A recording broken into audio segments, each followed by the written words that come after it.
alikaa miaka mingi akitaka Mungu ambariki na mtoto, lakini miaka ilikuwa inasonga, lakini kitu kizuri na hiyo familia hawakuweza kukata tamaa, hawakuweza kuacha Mungu,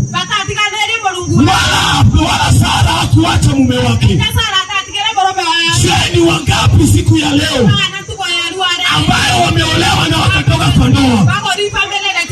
Ni kwa sababu wamepitia tabu kwa mwezi moja, ni kwa sababu wamepitia tabu kwa wiki moja.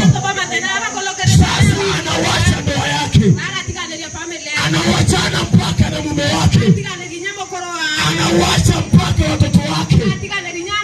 Wacha nikuambie wapendwa, watu wa Kimanjia, nataka niwaambie siku ya leo, msije mkakata tamaa, muweze kuwa na moyo kama wa Sara.